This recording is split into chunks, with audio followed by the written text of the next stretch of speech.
Au sommaire de ce journal Environnement, la première édition de la Fête des Jardins a été lancée ce vendredi 23 août à Abidjan, au complexe ivoiro-coréen Alassane Ouattara. Enseignement supérieur, 6 étudiants en actuariat de l'UFR mathématiques informatique de l'Université Félix Houphouët-Boigny de Cocody vont poursuivre leurs études en France. Littérature, ouverture à Abidjan de la première édition du festival Festiplume, une initiative de l'association Cercle des Plumes ivoiriennes qui milite pour la promotion de la littérature ivoirienne. Et puis à Sassandra, la société coopérative agricole des Frères Unis de Gobroco partage les primes des producteurs.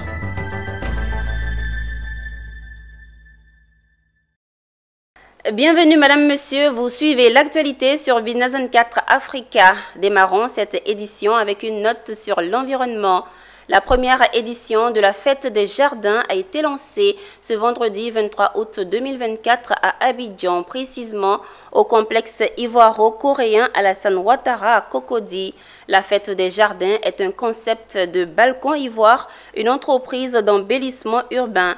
Elle a pour ambition de rendre les villes ivoiriennes plus vertes, créant des espaces verts en réhabilitant ce qui existe et en encourageant les citoyens et les autorités à un comportement éco-citoyen. Philippe Zabo et Ezekiel Siri. Si l'on y prend garde, les espaces verts disparaîtront de la Côte d'Ivoire. C'est le cri d'alarme lancé par Assouan Yves Clément, directeur de Balcon Ivoire et promoteur du concept La Fête des Jardins.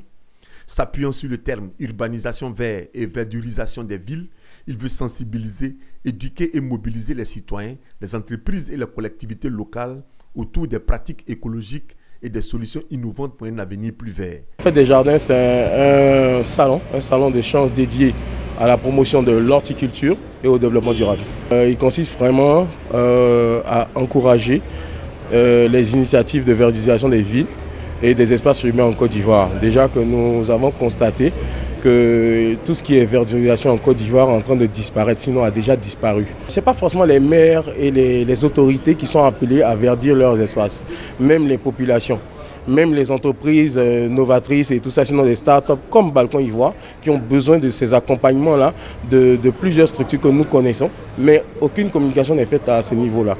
Et ce qui fait qu'on n'a pas la possibilité de profiter de ces financements pour pouvoir produire des espaces verts partout en Côte d'Ivoire. Pour le lancement officiel de la Fête des Jardins, son commissaire général était accompagné de partenaires techniques et financiers qui trouvent cet événement opportun. Il faut dire que la Chambre est une organisation qui couvre 54 secteurs d'activité. Et quand vous prenez les 54 secteurs d'activité, il y a le volet environnement qui vraiment tient à la Chambre parce qu'on ne peut rien développer sans un environnement sain. À travers ce projet d'embellissement, on peut développer l'agriculture urbaine. Et cette agriculture-là passe par la production ou l'élaboration de projets relativement au développement des cultures maraîchères en ville ou en périphérie de la ville. La cérémonie de lancement de la Fête des Jardins s'est achevée par la visite de plantes d'embellissement. Assouan Yves Clément, commissaire général de la Fête des Jardins, compte lancer le concours de la collectivité la plus verte. Il sera sanctionné par le prix Respirer Vert. Parlons de littérature qui était au centre d'un événement tenu ce vendredi 23 août 2024 à Abidjan, Cocody-en-Gré. Dénommé Festiplume 2024, il a rassemblé les acteurs de l'industrie du livre à l'initiative de l'association Cercle des Plumes ivoiriennes qui milite pour la promotion de la littérature ivoirienne. Le récit de Walter Kofi. Auditeurs, auteurs et lecteurs, tous au même endroit pour vivre une passion, celle de la littérature. Ils étaient présents, les amoureux du 5e art, à la première édition de Festiplume. Un événement qui, pendant 2 jours, fera la promotion du savoir-faire littéraire ivoirien. Au programme, exposition-vente, conférences et ateliers de lecture. Des termes tels que la politique, l'amour, l'éducation, la culture et la spiritualité ne sont que quelques-uns parmi tant d'autres abordés par les auteurs dans leurs œuvres et qui ont attiré la curiosité des tout-petits. Comme je me plais à le dire souvent, est le parent pauvre de la culture en Côte d'Ivoire. Quand je le dis, on me répond souvent, mais c'est vrai, parce que non seulement on n'est pas assez représenté dans la culture, mais c'est que les Ivoiriens ne lisent pas beaucoup. Mais pourquoi ils ne lisent pas? Peut-être parce qu'il n'y a pas beaucoup d'écrivains, ou peut-être parce que les écrits ne sont pas de qualité, mais toujours est-il que le constat est là, on ne lit pas. Donc nous essayons de revenir avec une autre approche qui est de créer des sections un peu partout, près des écoles. Le Festiplume, c'est un festival littéraire qui fait la promotion du livre à l'échelle internationale. Nous nous sommes rendus compte aujourd'hui, malheureusement, le livre n'est pas trop promu. En dehors du SILA, il n'y a pas trop de festivals qui se font. Donc nous avons, nous, membres de l'AEC, nous étions membres des écrivains de Côte d'Ivoire. Nous avons salué leur initiative pour promouvoir le livre. On veut apporter, nous, à notre niveau, notre touche pour faire plus. Parce qu'on a vu que les écrivains, en dehors d'ici, ne sont pas représentés à l'échelle internationale. L'événement a vu le soutien du ministère en charge de la culture qui s'est engagé aux côtés de l'association pour promouvoir la lecture auprès des plus jeunes générations. Message d'encouragement et message de félicitations à tous ceux-là qui ont déjà pris des stands et qui se sont inscrits et qui ont déjà exposé leurs œuvres. Merci, merci, merci à vous, Président. Merci d'avoir eu cette belle initiative. Je viens de mettre sur le marché, qui est vendu dans les différentes librairies de Côte d'Ivoire, qui est La Rose des Roses. Et dans ce roman, je mets en avant l'injustice. La première édition de Festiplume 2024 se tient du 23 au 24 août à Abidjan, dans la commune de Cocody, précisément dans le quartier d'Angré. Elle est une idée de l'association Cercle des Plumes Ivoiriennes, un groupement qui milite pour la promotion de la littérature made in Côte d'Ivoire. Une note d'enseignement supérieur. 6 étudiants de l'UFR mathématiques informatiques de l'Université Félix Houphouët-Boigny de Cocody, formés dans la filière professionnelle actuariat, vont poursuivre leurs études à EURIA, Euro Institut d'actuariat de l'Université de Bretagne occidentale en France. Ce vendredi 23 août, les responsables de cette filière ont donné une conférence de presse au sein du campus universitaire pour présenter les débouchés. Élément de réponse avec Amiko Robara et Seth Ekissi. Campus universitaire de Cocody, UFR mathématiques et informatique. Ici a été ouverte une formation d'actuariat depuis l'année scolaire 2016-2017. Cette formation fait suite à la convention cadre entre l'Université Félix Houphouët-Boigny de Cocody et l'Université de Bretagne occidentale UBO en France, qui accueille depuis lors des étudiants de la filière actuariat. Qu'est-ce que cette filière et les débouchés qu'elle offre? Les responsables ont tenu à la présenter à la presse afin de la vulgariser auprès du grand public.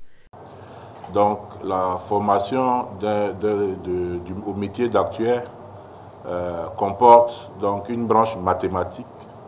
Donc quand je dis mathématiques, c'est des mathématiques d'un certain niveau.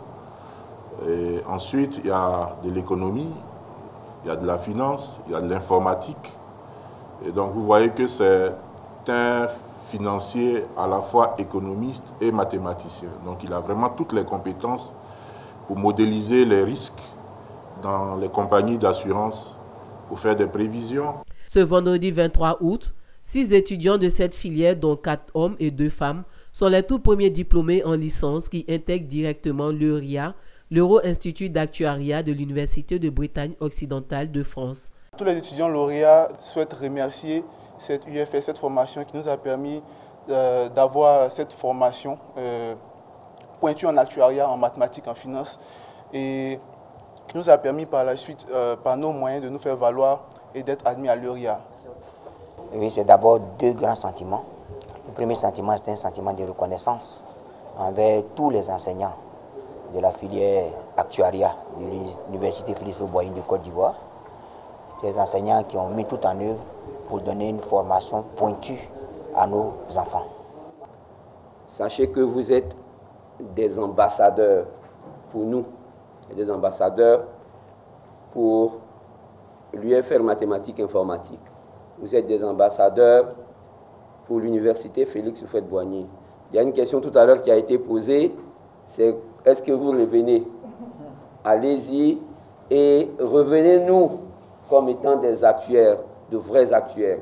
Les actuaires sont des professionnels recherchés dans le secteur de la finance, de l'économie et plus. C'est un domaine pourvoyeur d'emploi et pour preuve, près de la moitié des 60 formés est déjà en exercice.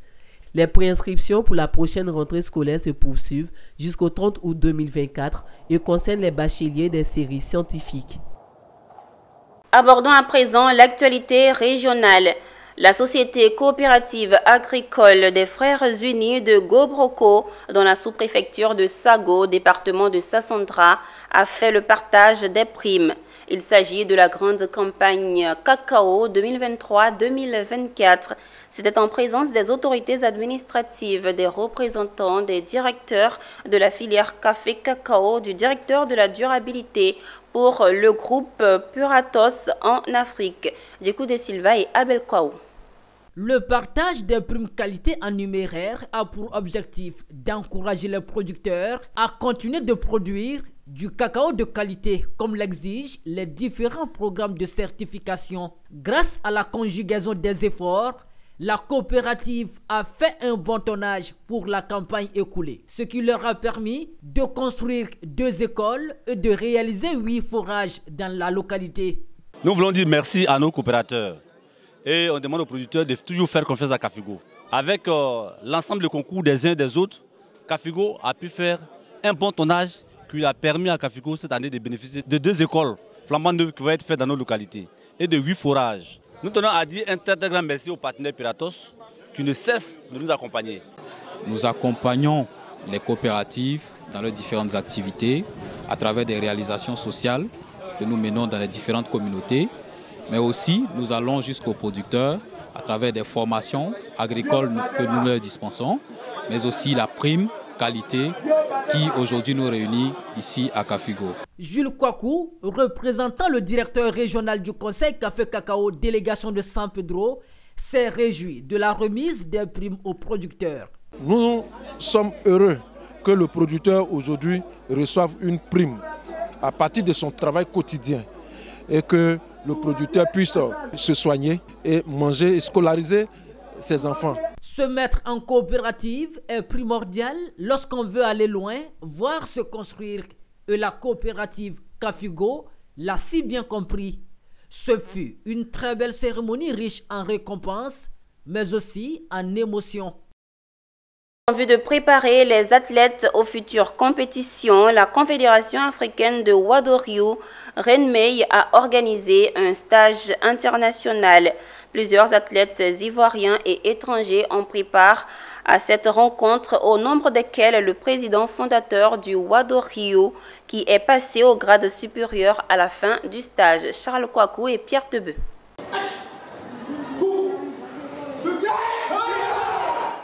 Ce stage international a été organisé pour respecter le calendrier des activités de la Confédération africaine de Wadoryu.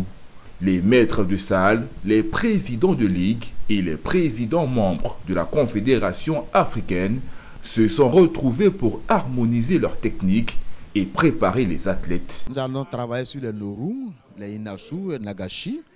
Nous allons conjuguer ces techniques avec les Gondosen, le Sessenosen et le Senosen. C'est pour dire que lors d'un combat, l'adversaire a donc plusieurs techniques pour pouvoir donc vaincre. Et c'est pour cela qu'il faut donc revenir sur ces fondamentaux pour que les différents apprenants puissent donc être performants lors des compétitions internationales. À la fin de ce stage international, très important dans le processus de développement et de valorisation de cette discipline sportive, plusieurs athlètes sont montés en grade. Monsieur Jean-René Akoké, à l'issue des examens théoriques et pratiques, vous reconnaîtrez désormais au sensé Jean-René Akoké, ceinture noire, 7e dan, Kyoshi. Tous les maîtres qui sont venus, je voudrais vous exhorter à véritablement profiter des compétences de vos prédécesseurs, de vos grands maîtres, et surtout de faire une restitution de tout ce que vous avez appris ici auprès de vos élèves afin de valoriser vraiment cette discipline sportive-là. Un sentiment de satisfaction totale. On apprend, on ne cesse d'apprendre, on apprend tous les jours. On apprend avec les plus petits, les moyens et les plus grands. On apprend avec tout le monde. Donc, ma mission en Côte d'Ivoire, précisément à Yamoussoukro, est bénéfique et sera bénéfique encore pour mes adhérents et mes élèves. Rendez-vous est donc pris dans quelques mois au Gabon, à Libreville, pour le premier championnat africain.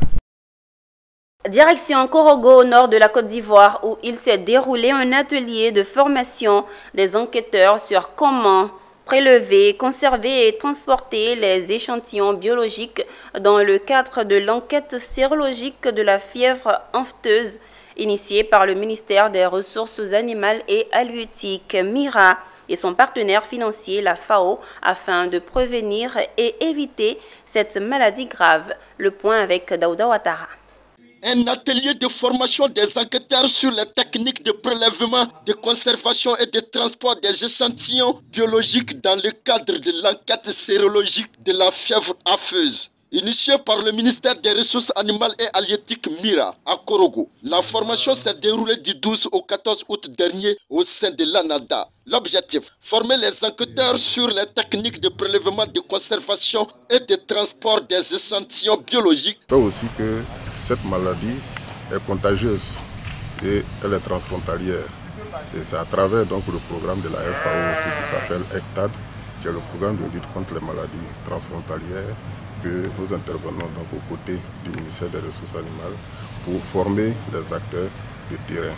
La fièvre afteuse est l'une des maladies animales les plus redoutées en raison de sa haute contagiosité et de ses conséquences économiques dévastatrices.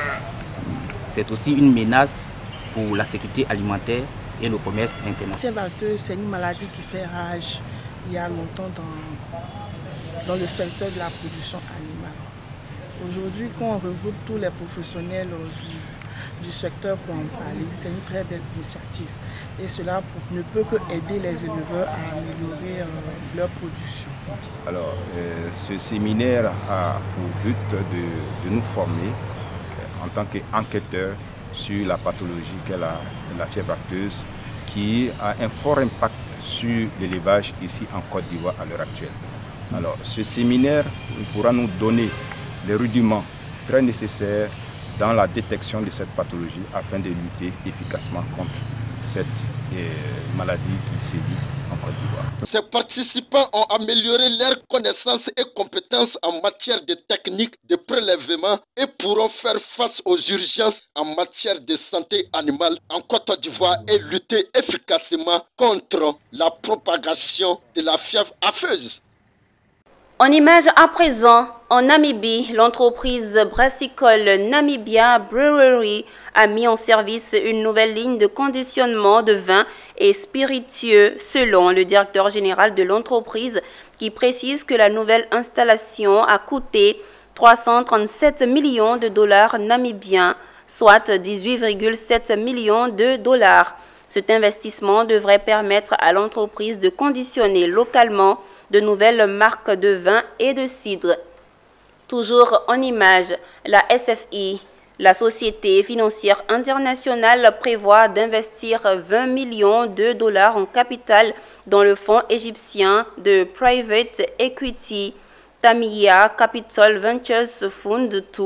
Dans cette note de projet publiée le mercredi 21 août, l'institution en charge du financement du secteur privé dans les marchés émergents annonce que cet investissement servira à soutenir des entreprises égyptiennes de taille moyenne évoluant dans des secteurs tels que l'alimentation, les boissons, la logistique, les produits pharmaceutiques, la santé et l'enseignement supérieur. Ceci marque la fin de ce journal. Merci de nous avoir suivis. Les programmes se poursuivent sur Business 24 Africa, votre télé utile.